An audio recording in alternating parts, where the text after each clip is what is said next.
Hey folks, John here, I'll take a Reforge. Welcome back. If it's your first time here, welcome.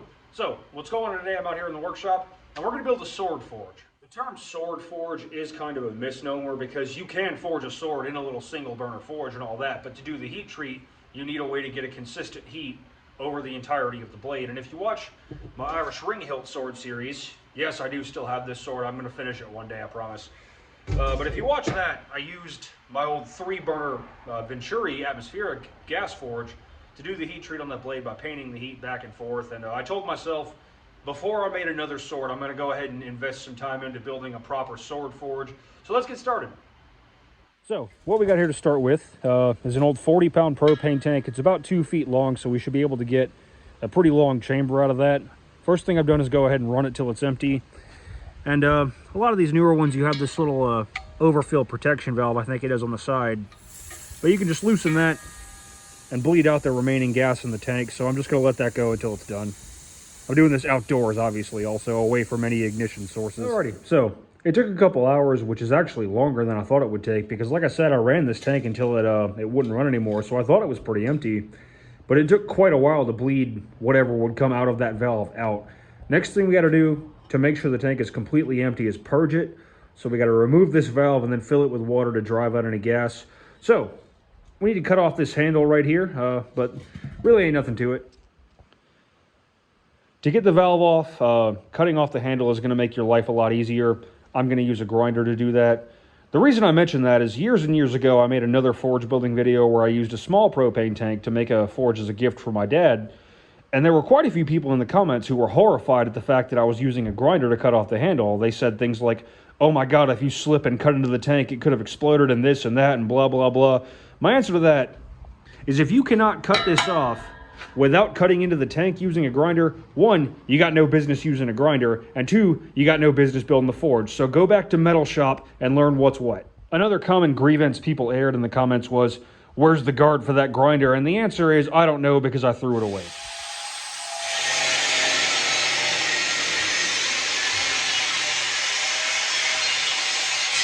To get the valve off is something a lot of people struggle with because it's really, really stinking on there. When these are built, they're put on there with the intention of never coming off. So like I said, they're really, really stinking on there. But to get it off, all you gotta do, ratchet strap that bad boy to something that's immovable. I'm using this tree. It's pretty stinking immovable. Grab a hold of that bad boy with a pipe wrench, throw you a cheater bar on the end, and it's really on there, but it will come off.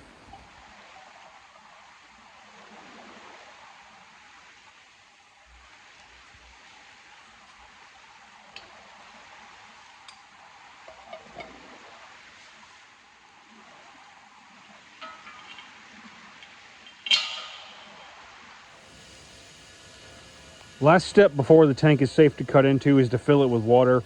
Propane is heavier than air, so even though you've taken the valve off and purged the tank and this and that, there's still gas in there that could still cause you some problems if you go to cut into it. So fill it with water, drives all the gas out, you know, nothing to it really. Alrighty, we got this baby purged. I filled it up with water and dumped it out. Fair warning, it's gonna smell pretty terrible when you do that, but that's normal, so you know, no worries about that. Next thing I'm gonna do is go ahead and grind all this off. Go ahead and cut that little stand off the other end. Take a flap disc to get all the paint off and get myself a nice blank slate to work with.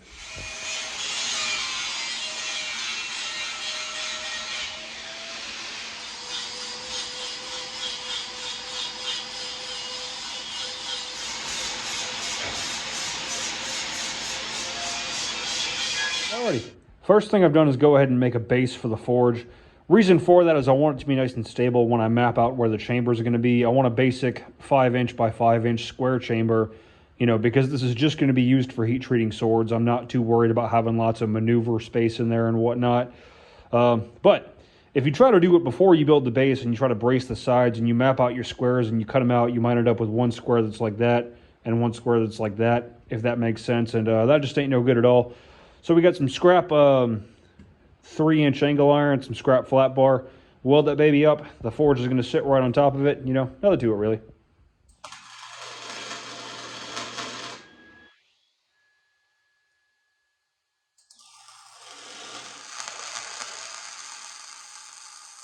Now that we got the forge body on a nice stable base, what I've done is I've gone ahead and figured up the measurements and I made this little, I don't know what the correct thing to call it is, But essentially, I'm using the point or the center of where the valve was as a sort of point of reference. And like I said, I want a 5-inch square chamber. And from there to there is 2.5 inches. So I've drawn a line, doesn't matter. I've gone ahead and done that on the back side as well. The reason I've done that is now we should be able to measure 5 inches up, 5 inches across. We have a point of reference for straight and square. And as long as we keep all that nice and true, we should have a straight, square, you know, chamber that is square to the body of the forge going all the way through. You know, nothing to it really.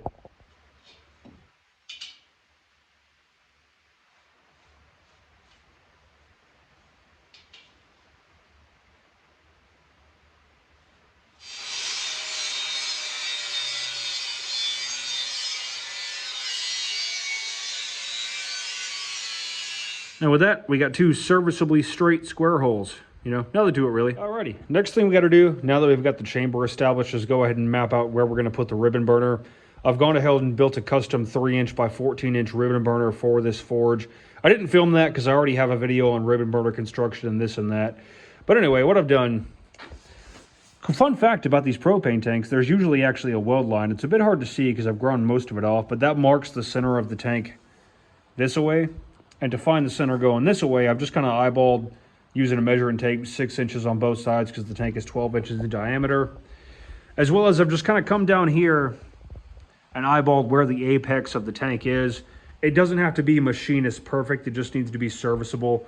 So we'll go ahead and mark out a hole. We're going to cut it a little bit oversized. If you make the port for your ribbon burner too tight and you have to force it, you know, you can break the refractory and that just ain't no good. So we'll cut it about 1/4 inch oversized in all directions, get a mounting bracket fabric cobbled up, and go from there.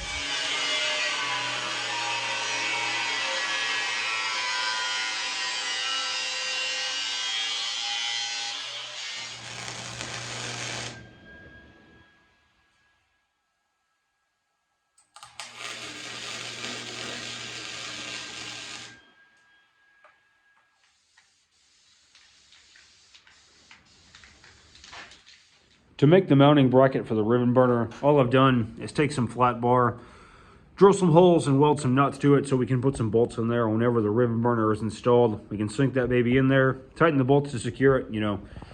Pretty much the same deal like I go in with my main shop forges. But I got the first coat of paint. I'll let that dry, do another, and then after that, this guy's ready for installation. Alrighty, this guy's been in the mold for about 3 days now, so we'll pull it off of there, drill the crayons out, throw it in the oven for 3 hours at 300 degrees, and it should be good and dry and ready to use.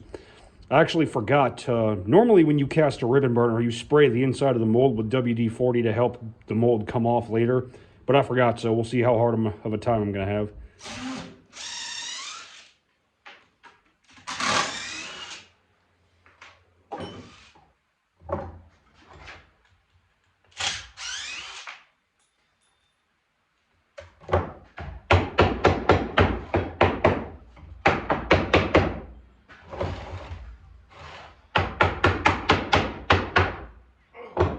Heavy.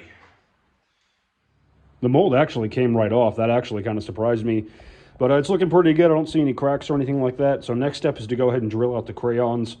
A lot of people asked on my last ribbon burner video about, you know, why not just melt them out? And you can do that, but there's a few reasons I don't like to. One, it makes a huge mess. It takes longer. This makes a mess too, but it's a mess I can sweep up and throw away and everything.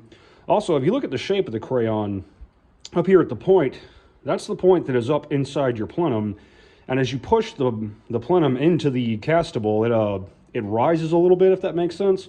So up at the top of your hole, you might end up with your refractory, you know, up here around this part of the crayon or even above it. So running a 5/16 inch bit through there is just going to make sure all those holes are nice and clear and the same consistent diameter throughout. You know, nothing to it really.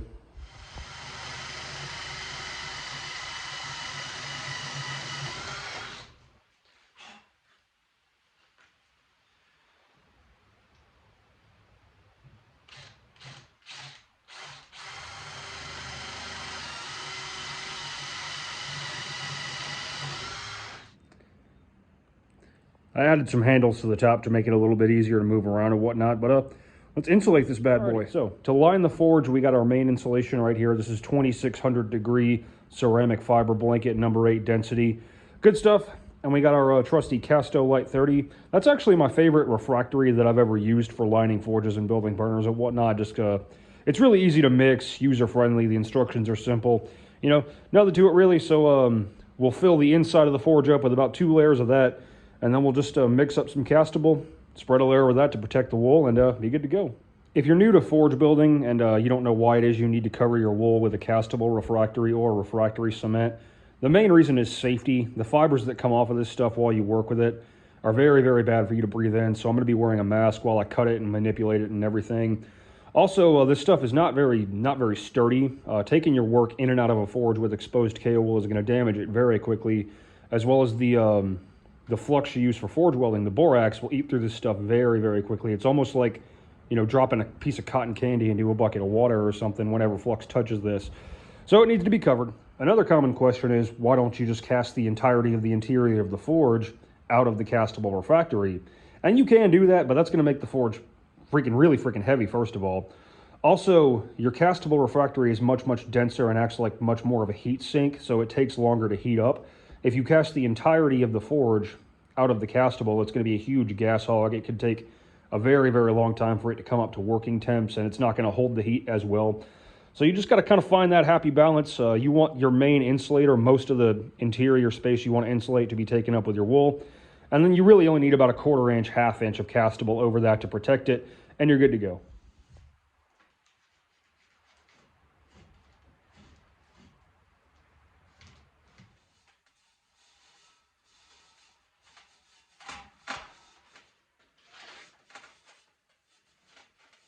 Alrighty, we got our first round of insulation put in. I don't have any up top yet because basically I'm going to cast the refractory in there one side at a time. I'm going to cast the bottom, wait for it to dry so I can turn it, do the sides, and then do the top and this and that and blah, blah, blah. So I'm just going to kind of keep filling it in as I go, but let's go ahead and get some refractory put in this bad boy. It's also worth mentioning that some people at this point will apply a product called rigidizer. I typically don't use it because all it really does is if you're applying your castable or your refractory mortar by hand, the rigidizer just stiffens up the wool, you know, it rigidizes it. And because I'm going to be pouring this, you know, one side at a time, I'm not really going to be doing it by hand, so I don't feel the need to put it on there. And at the end of the day, a forge that you built with rigidizer and a forge that you built without rigidizer are going to perform the same, so I usually just skip it. The mixing instructions for Casto Light 30 are pretty simple. It's 2.5 to 3 ounces of clean water per pound of dry mix. I'm not sure exactly how much it's going to take to do the floor, so I got 6 pounds weighed out. I got 18 ounces of water. Got a mixing attachment on the drill, and we'll get it done.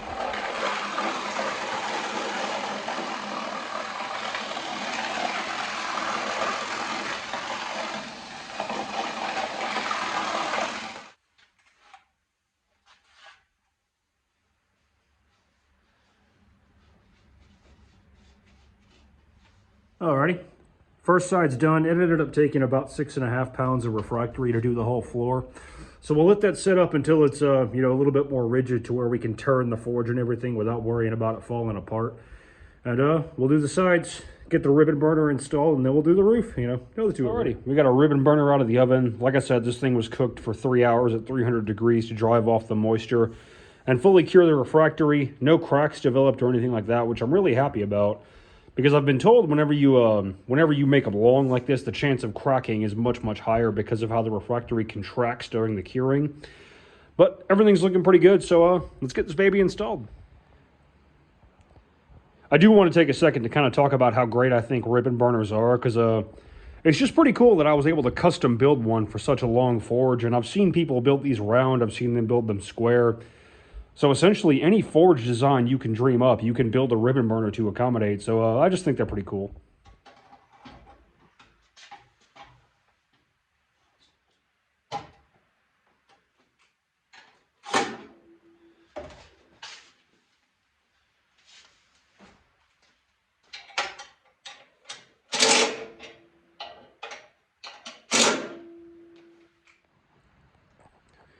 Alrighty, we got that bad boy installed. It's looking pretty good. It's sitting just kind of above where the roof of the forge is going to be. So as we continue to line it, we'll fill in all that space with our wool and our castable, and won't be long before we have a forge, boys. So our first side is pretty dry. It's still pretty moist to the touch, but it's solid enough to where I can move the forge. So I got this here high-tech block of lead that I'm using to kind of tilt this thing on its side. So I've done that wall. I'm going to leave that overnight, and then hopefully I can get the other two sides done tomorrow, and this baby will be ready for firing. Alrighty, we got the last casting operation done. We got the forge sitting up on some cinder blocks, you know. Nothing to it really. We'll let that guy dry out, give it a day or two, and then we'll slowly bring it up to temp to cure the refractory. Alrighty, so it's just about time to go ahead and cure the refractory in this guy. Everything's been poured, it's nice and dry, it's been sitting for a couple of days. Eric's finally done, and we've been working on this sword the past couple of days. It's coming along pretty great. It's 160 layer random Damascus. Right now we got about 31.5 inches of blade. So forge got done just in time. I got the same fuel air assembly I used for my other forges hooked up. Another great thing about ribbon burners is you only need one of those fuel air assemblies, and you can put it on any forge you want. So let's test fire this bad boy.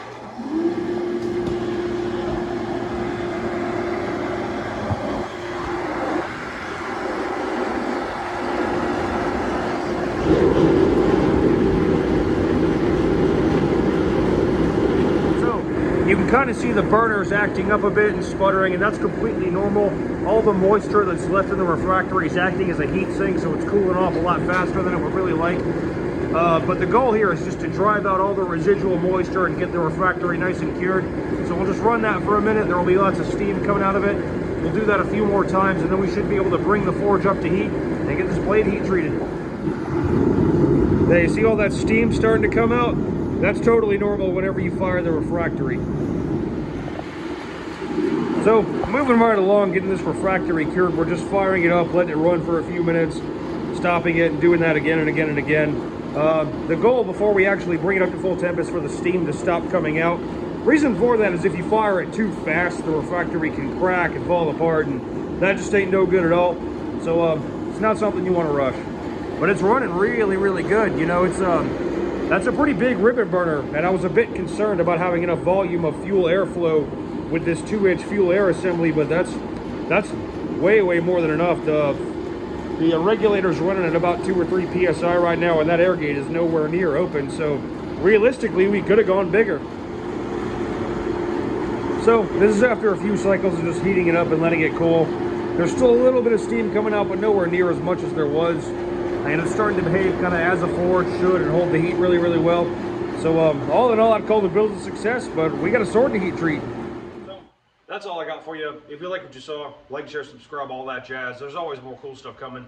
I'm really, really happy with the way the forge came out. I think it's going to be really, really great going forward. Like I said earlier in the video, realistically, with the 24-inch chamber, we can heat treat a blade up to 48 inches long, which is pretty stinking cool. But everything went according to plan, which is nice. But me and Eric, we got a sword to heat treat, so we're going to get on that. There will be a whole separate video on the creation of this sword. It doesn't look like we're actually going to get it finished before he has to go home, but we're having a great time, and that's what matters. So like I said, y'all take care.